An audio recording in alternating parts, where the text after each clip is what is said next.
In this video, we're going to look at one more question asking us to go from the graph of an original function that we're given to graph its derivative.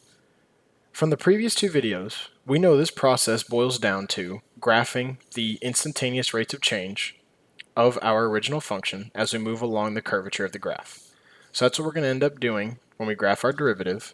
But first, what we're going to look at is we're going to look at the curvature of our original function. And we're going to ask, is it smooth and continuous everywhere we move?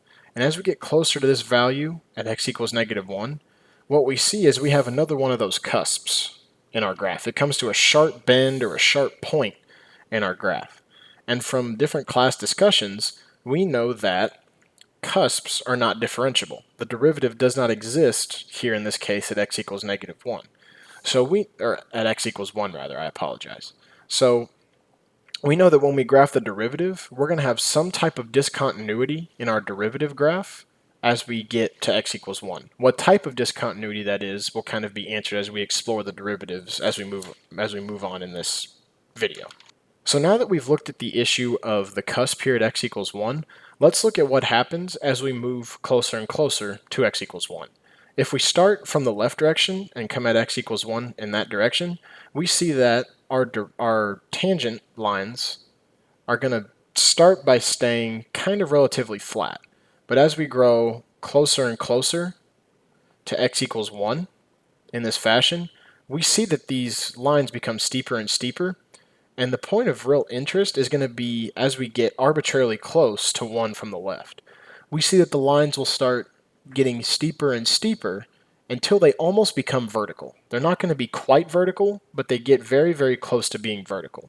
What that means is as we move closer and closer to x equals 1 from this left direction, our slopes are getting larger and larger, but in the negative direction. So our slopes are growing towards negative infinity as we move to x equals 1. So as we move closer to x equals 1 from the left,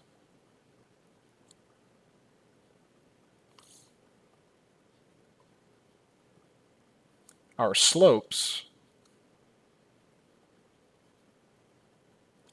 grow larger and larger in the negative direction.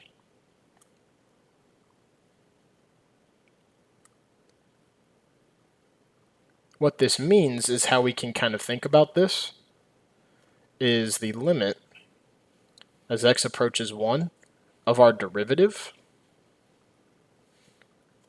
is negative infinity. So we're going to use that thinking when we graph our derivative. What we have is as we grow closer and closer to 1 from the left, mind you, the limit of our derivative is negative infinity. So our slopes are growing infinitely large, but in the negative direction. And we have the same type of thinking for as we come towards x equals 1 from the right direction. We have the same behavior of our slopes, but they're going to be positive this time. We start relatively flat, but as we move closer and closer to x equals 1, what we get is these values of these slopes, they grow steeper and steeper, or our slopes are getting larger and larger. Okay, so as we move closer and closer, again, these slopes become almost vertical in a sense, but they don't become quite vertical. Whereas when we were moving closer to x equals 1 from the left, we had our slopes growing infinitely large in the negative direction. As we move closer to x equals 1 from the right, so I'm going to draw a whole lot of quotes here to say as we move closer to x equals 1 from the right, instead, our slopes grow larger in positive direction.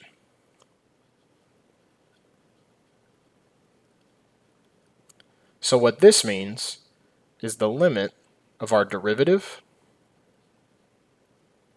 as x approaches 1 from the right is positive infinity.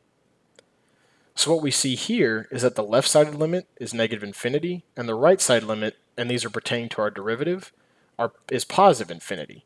And so we see the limits don't agree, so the limit as x equals 1 does not exist. That's where our discontinuity will come into play.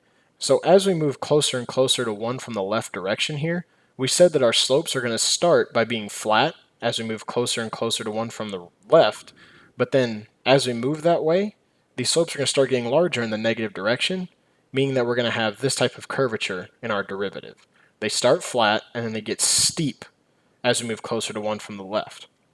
Now, as we think about that as growing closer to 1 from the right, we said that our slopes are going to be positive. They're going to be flat, kind of like what we had in the other sense, but as we get closer to 1 from the right, they're going to get steep in the positive direction, so they're going to grow towards positive infinity.